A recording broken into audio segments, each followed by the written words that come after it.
Assalamualaikum warahmatullahi wabarakatuh. Selamat berjumpa dengan tutorial kimia bersama urip.info. Dalam video ini akan dijelaskan cara menyetarakan jumlah atom atau muatan dalam persamaan reaksi redoks menggunakan metode transfer hidrogen. Reaksi yang akan kita setarakan K2Cr2O7 ditambah KNO2 ditambah H2SO4 menghasilkan KNO3, Cr2SO4 3 kali, K2SO4 dan H2O. Reaksi ini berlangsung dalam suasana asam. Dan dari spesi-spesi yang tampak ini bukanlah spesi dalam bentuk ion. Oleh karena itu nanti kita tidak perlu lagi menyetarakan muatannya. Kita cukup setarakan jumlah atom-atom yang ada di ruas kiri dan kanan. Prosedur yang akan kita tempuh ini adalah memasangkan spesi yang mirip. Spesi yang mirip itu adalah spesi apapun yang mengandung atom selain O dan H. Di ruas kiri dan kanan itu harus ada. Kemudian nanti kita setarakan sekalian jumlahnya untuk masing-masing atom selain O dan H tersebut. Kalau kita mulai dari sebelah sini, jadi K2Cr2O7, kita langsung tuliskan saja. Dari K2Cr2O7 di ruas kiri ini, fokus kita adalah di Cr. Kalau kita pasangkan dengan K, maka agak sulit karena posisi K ini ada di dua spesi di ruas sebelah kanan. Jadi kita pilih yang Cr, yang muncul sekali di kiri dan sekali di kanan. Maka kita tuliskan atau kita pasangkan ini dengan Cr2SO4 3 kali. Kalau di ruas kanan ini ada S, maka di ruas kiri harus ada S. Keberadaan S itu hanya bisa diwakili dari H2SO4. Maka di sini kita perlu tambahkan H2SO4. Karena di ruas kiri masih tersisa, ada K yang belum berpasangan. Maka pilihan yang paling mendekati, kita pilih K2SO4 karena S sudah tersedia di kiri, K sudah ada di kiri. Jadi ini kita tambahkan atau kita pilih K2SO4. Untuk H dan O tidak perlu kita perhatikan.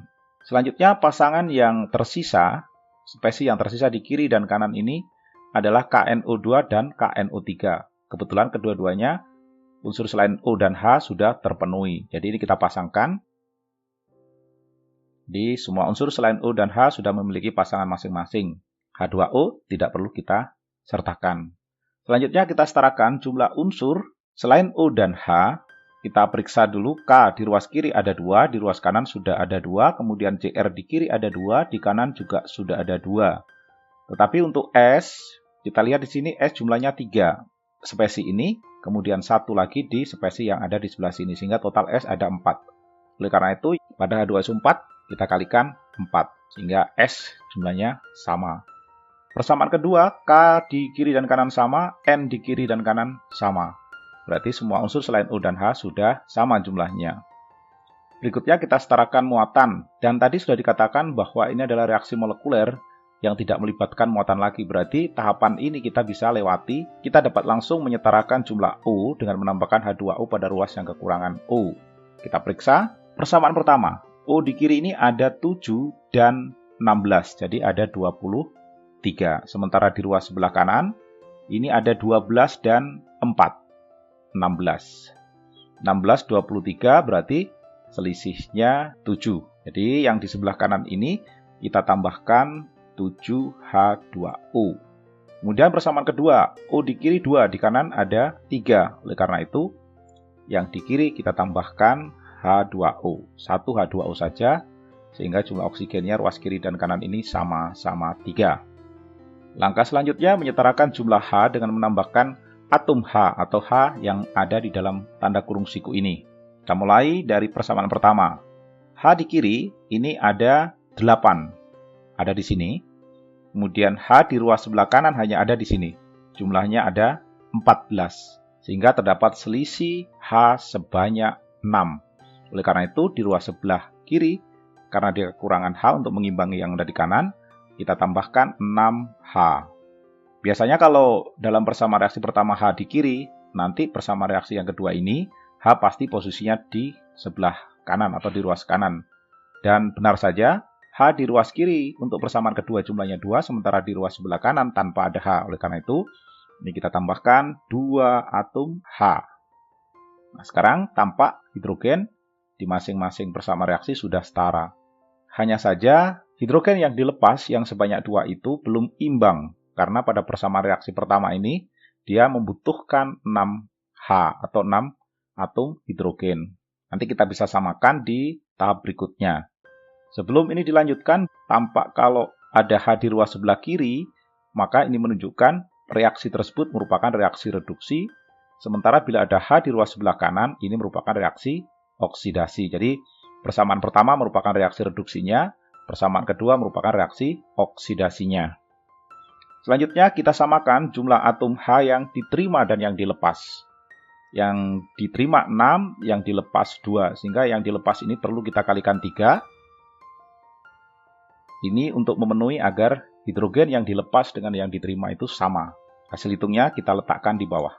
Jadi semua spesi pada persamaan kedua kita kalikan 3. Hidrogen yang dilepas dengan yang diterima sudah sama. Dengan demikian kita bisa mengetahui bahwa transfer hidrogen yang terlibat di dalam persamaan reaksi redoks ini sebanyak 6.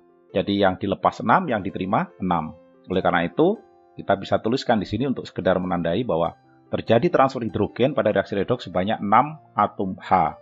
Adanya transfer hidrogen sebanyak 6 atom H ini akan ekivalen dengan transfer elektron yang sebanyak 6 elektron bila kita menggunakan metode ion elektron. Sekarang kita akan gabungkan kedua persamaan reaksi ini.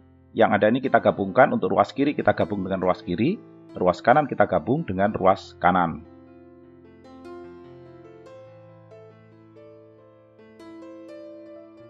Selanjutnya kita akan eliminir spesi yang muncul di ruas berbeda. Jadi spesi sejenis yang muncul di ruas berbeda, kita bisa lakukan eliminasi atau pengurangan. Yang pertama yang akan kita kurangkan, kebetulan di sini ada 6H yang diterima dan 6H yang dilepas. Spesinya sama, kita hapus. Kemudian kita amati lagi, masih terdapat di sini 3H2O di kiri dan 7H2O di ruas kanan. Maka 7H2O di ruas kanan ini kita kurangi 3 sehingga menjadi 4. Kemudian yang di kiri kita hapus. Kita periksa lagi, ternyata tidak ada lagi yang sama di kedua ruas. Sekarang kita periksa apakah ada unsur sejenis yang ada dalam satu ruas. Kalau ada kita gabungkan. Ternyata ini tidak ada, ini semuanya berbeda. Bila sudah seperti ini, kita sudah bisa ambil kesimpulan bahwa persamaan reaksi ini telah setara jumlah atom-atomnya. Kalau proses yang kita lewati tadi sudah benar, sudah sesuai dengan prosedur yang ada, bila sudah yakin dengan proses yang kita lewati, maka cukup ini merupakan reaksi yang sudah setara. Demikian tutorial ini, sampai jumpa pada tutorial berikutnya. Wassalamualaikum warahmatullahi wabarakatuh.